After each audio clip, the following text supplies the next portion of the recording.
उन पर एक्शन बहुत जरूरी है जो सड़कों पर करते हैं हरकतें नौटी। आप देख रहे हैं सरकारी चालीसा का एपिसोड नंबर 40। आज भी एक इंसिडेंट के बारे में हम जिक्र करेंगे। जो सड़कों पर लोग थोड़े चालाक बनते हैं उनके खिलाफ एक्शन लेना जरूरी है। पहले शुरुआत करते हैं जो आज की मेन सुर्खियां हैं जम्मू कश्मीर की। तो सबसे पहले आज 4 रोहिंग्यास को जम्मू पुलिस ने गिरफ्तार किया और एक्शन उनके ऊपर भी होगा जो उन्हें अपने घर पे किराए के मकान दे रहे हैं। तो पवन जी, लगातार ये पता ही है कि रोहिंग्यास को किस किस तरह से कितनी मुश्किल से जम्मू से बाहर किया था सरकार ने, और अभी भी लोग मात्र कुछ रुपयों के खातिर, किराए की खातिर रोहिंग्यास को घर पे बना दे रहे हैं। देखिए, रोहिंग्याओं का मसला बड़ा पुराना है। हालांकि जो हीरानगर में एक वहां पर शेल्टर बनाया हुआ है, वहां पर भी इनको रखा गया जो अवैध रूप से आए थे, और 4 और पकड़े गए हैं। और साथ में जिस इलाके में पकड़े गए हैं वहां पर वहां के कुछ लोकल लोग इन्वॉल्व हैं। उन्होंने अपने घर उनको किराए पे दिए थे। पहले भी उन लोगों ने घर किराए पे दिए थे। चंद पैसों की खातिर इन लोगों को जहां पर बसाया जाता है, और उसके बाद यही लोग यहाँ बैठकर अपराधी गतिविधियों में शामिल होते हैं। कई ऐसे केस हैं जहां पुलिस के पास हैं, जहां पर इन लोगों के नाम है, चाहे चोरी की घटना हो या फिर किसी और दूसरी अपराधी गतिविधियां। खास करके नशे के कारोबार में ये लोग ज्यादा मुलव्वस पाए जा रहे हैं, और इसके ऊपर एक्शन लेना बड़ा जरूरी था। ये पहल अच्छी थी पुलिस की कि उन लोगों के खिलाफ भी एफआईआर हुई। 18 एफआईआर दर्ज की गई हैं जिन किराएदारों ने अपने पास जो लोग किराएदार रखे थे, मकान मालिकों ने उन किराएदारों का पंजीकरण नहीं करवाया था। पुलिस के पास उनका पंजीकरण करवाना बहुत जरूरी है। किसी भी पुलिस स्टेशन के अंतर्गत आप अपने घर में किसी को भी किराएदार रखते हो तो उस किराएदार का आधार कार्ड या पूरी आइडेंटिफिकेशन और अपना आधार कार्ड, अपनी आइडेंटिफिकेशन पूरी पुलिस स्टेशन में जाकर बताइए, ताकि कल के ऊपर आपके ऊपर एक्शन ना हो। 18 लोगों के खिलाफ मामले दर्ज हुए हैं और ये एक अच्छी पहल है। कटरा में जो 3 दिनों से हड़ताल चल रही थी, उसके आखिरकार आज वो खत्म हुई है आश्वासन के बाद, और आश्वासन दिया है डीसी रियासी विशेष पाल महाजन ने।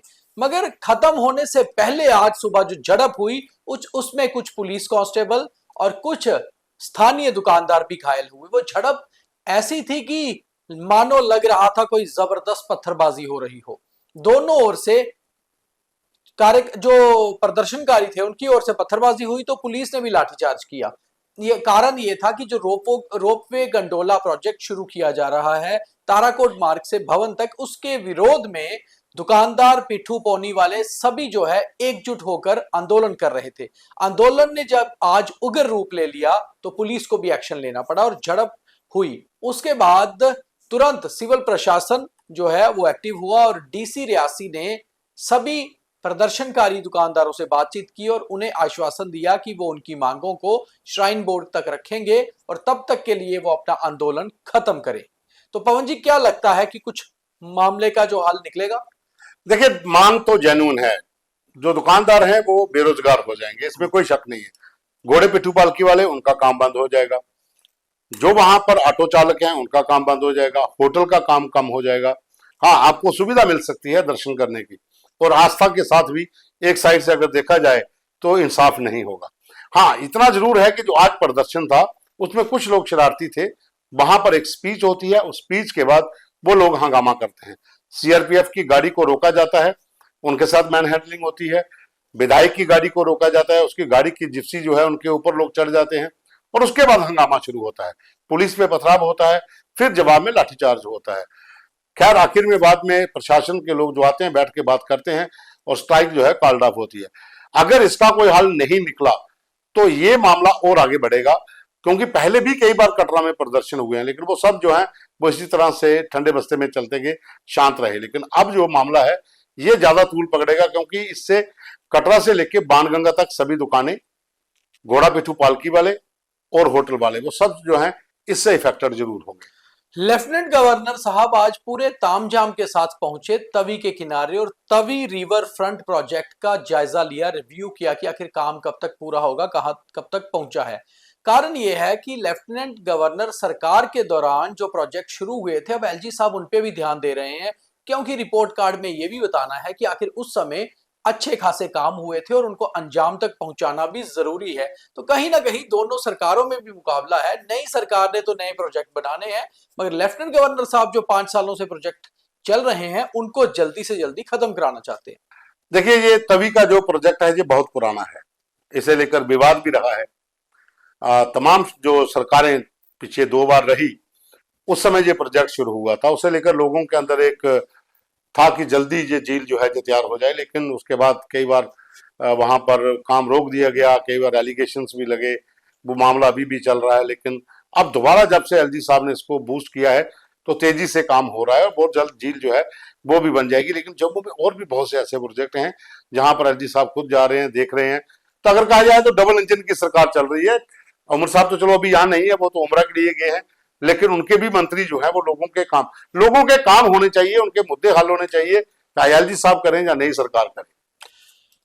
कांग्रेस का आज एक बड़ा बयान कश्मीर से आया है। कांग्रेस के जम्मू कश्मीर के प्रेसिडेंट तारिक हमीद करा ने कहा है कि एक रिमाइंडर देने की जरूरत है प्रधानमंत्री और होम मिनिस्टर को, क्योंकि आज से शीतकालीन सत्र शुरू हो गया है और ये सत्र पहला सत्र है जम्मू कश्मीर सरकार बनने के बाद। तो उन्होंने रिमाइंडर दिया प्राइम मिनिस्टर साहब को और होम मिनिस्टर साहब को कि स्टेटहुड जो है वो कांग्रेस की मांग है, उसको पूरा करिए और आपने उसका वादा किया था। देखिए, स्टेटहुड को लेकर कांग्रेस की मांग है, पीडीपी की भी है, एनसी की भी है, सभी पार्टियां मांग कर रही थी। भारतीय जनता पार्टी ने भी कहा था कि समय आने पर हम स्टेटहुड देंगे। तो अभी शीतकालीन जो सत्र है वो शुरू हुआ है, उसके लिए मुद्दा तो उठना ही है और सरकार का क्या रिप्लाई रहता है उसका इंतजार रहेगा। लेकिन जैसा पहले कहा गया था कि हालात को देखते हुए यहाँ पर क्या हालात बनते हैं उसी के हिसाब से यहाँ पर स्टेटहुड दिया जाएगा। बीजेपी के स्टेट प्रेसिडेंट सत शर्मा ने आज मुलाकात की जेकेपी कांस्टेबल्स और सब इंस्पेक्टर के एस्पायरेंट से उनकी एज रिलैक्सेशन के मुद्दे को लेकर, क्योंकि ये मुद्दा लगातार गर्माता जा रहा है और बीजेपी क्योंकि ऑपोजिशन में है और एक तरह बीजेपी सरकार के समर्थन में भी है क्योंकि लेफ्टिनेंट गवर्नर साहब से वो अपनी मांग रख सकते हैं। तो बीजेपी इसमें काफी दखल दे रही है और अगर ये एज रिलैक्सेशन को सफल कराने में कोई भी पार्टी कामयाब होती है तो उसका कहीं ना कहीं श्रेय उन्हीं के सर उसका सेहरा बंधेगा। देखिए, ये डिमांड जो है ये जेन्युइन डिमांड है, क्योंकि कोरोना के बाद जब वैकेंसीज नहीं आई थी और फिर 2 बार आई तो जो विवाद बना पेपर लीक को लेकर, तो बहुत से यूथ जो है वो ओवरएज होने की कगार पर हैं। अगर समय मिलता है तो इन युवाओं को एक मौका मिल जाएगा नौकरी के लिए। हालांकि जो कांस्टेबल के लिए था उसमें तो इन्होंने दिया नहीं, उसके तो अब आज से एडमिट कार्ड भी मिलना शुरू हो गए हैं। डेट भी 3 दिन उनके पेपर होने हैं, वो अनाउंस भी हो चुका है, उस बारे में कोई हल नहीं हुआ। लेकिन हाँ, जो सब इंस्पेक्टर के लिए पीएसआई के लिए पोस्टें निकली हैं उसके लिए अगर ये काम हो जाता है तो जो भी पहल करेगा सेहरा तो उसके सर ही बंधेगा। तो चलिए, सेहरा बनना जरूरी है जो कोई काम करवाता है। मगर बात अब आईपीएल की, इंडियन प्रीमियर लीग 2 महीने जब आईपीएल होता है, मार्च अप्रैल और मई में खत्म होता है, उस समय एक तरह से फेस्टिवल माहौल पूरे देश में होता है। मगर इसके लिए ऑक्शन बहुत पहले हो जाती है।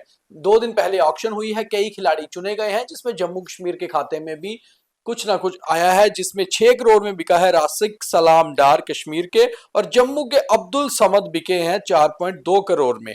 तो बड़ी बात यह है कि अभी कुछ खिलाड़ी कतार में हैं, जिसमें उमरान मलिक है, विवरांत शर्मा है, चाडक हैं। तो ये सभी खिलाड़ी वापस बिक सकते हैं अपनी अपनी टीम्स में, अलग अलग टीम्स में। तो जम्मू कश्मीर के भी टैलेंट को निखारने में आईपीएल अच्छा योगदान दे रहा है। हाँ बिल्कुल, देखिए ये अच्छी खबर है कि जम्मू के जो प्लेयर्स हैं, जम्मू कश्मीर के प्लेयर्स जो हैं, अगर उनको वहां पर ऑक्शन में उनका रेट बढ़ता है तो जो आने वाले युवा लाइन में हैं वो थोड़ी ज्यादा मेहनत करेंगे कि किसी न किसी तरीके से आईपीएल में आया जाए। और आईपीएल एक ऐसा प्लेटफॉर्म है उसमें खिलाड़ी को पहचान भी मिलती है और पैसा भी मिलता है। और रासिक को जो अगर 6 करोड़ में खरीदा है तो समझ 4 पॉइंट कुछ करोड़ के गए हैं, तो एक अच्छी शुरुआत है।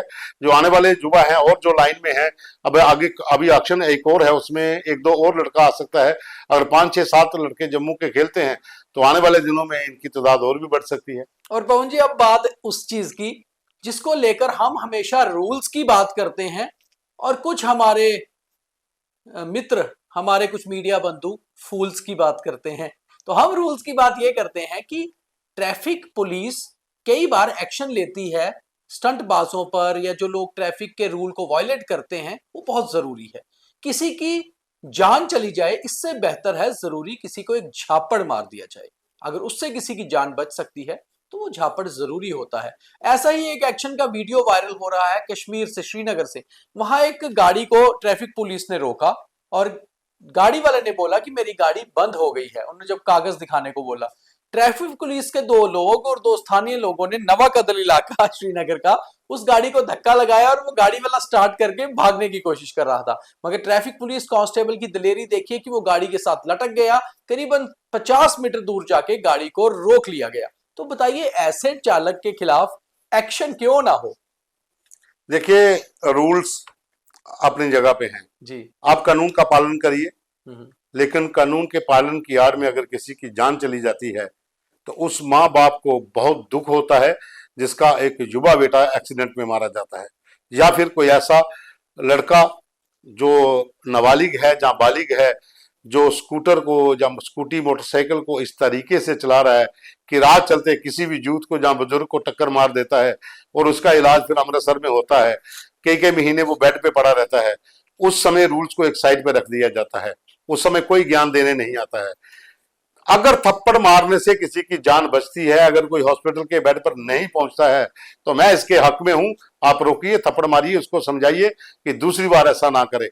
ये बात अलग है कि कानून के तहत आप थप्पड़ नहीं मार सकते हो, आप किसी को समझा सकते हो, चौकी नहीं ले जा सकते हो, अपने अपने तर्क हो सकते हैं।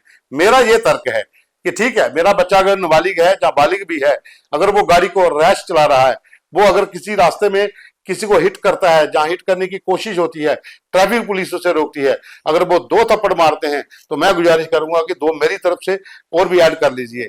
कम से कम राह चलते जो राहगीर है उसकी भी जान बचेगी और इसकी भी जान बचेगी, क्योंकि जब युवक एक्सीडेंट में जो मर जाता है, एक्सीडेंट में उसकी मौत हो जाती है, तो फिर माँ बाप जो है थे ना, उनके लिए ये दुख सहना बहुत मुश्किल हो जाता है। मैंने गांधीनगर, शास्त्री नगर में देखे हैं 3-4 केस अपने मोहल्ले में। लड़के 18 साल का मोटरसाइकिल लेकर गया, हरैश ड्राइविंग सी, बिल्कुल सही कह रहे हैं पवन जी। और बहुत जरूरी है, जैसे हमने शुरू में बचपन में माँ बाप के, फिर अपने अध्यापकों के, और उसके बाद अगर कभी सड़क पे गलती की होगी तो ट्रैफिक पुलिस का झापड़ खाना जरूरी है, क्योंकि जीवन में कई थप्पड़ हमें सिखाने के लिए होते हैं, हमारी इंसल्ट करने के लिए या हमें बेइज्जत करने के लिए नहीं। इसलिए कुछ थप्पड़ अच्छे होते हैं। तो मेरे कुछ मित्रों को शायद ये बात समझ आ गई होगी या आनी जरूरी है। नहीं, थप्पड़ से अगर जान बचती है तो थप्पड़ मारिए, बहुत जरूरी है। तो आज के सरकारी चालीसा में इतना ही। अपना बहुत ख्याल रखिए, पॉजिटिव रहिए। जितना पॉजिटिव रहेंगे उतना जीवन में आगे बढ़ेंगे और समाज के लिए कुछ कर पाएंगे। मात्र कुछ व्यूज के लिए नेगेटिव हो जाना बेहतर नहीं है। तो बहुत धन्यवाद। जरूर हमारे खबरों को लाइक, फॉलो, शेयर करा करिए और कैसे कार्यक्रम देखना चाहते हैं ये बताइए। बहुत धन्यवाद। धन्यवाद।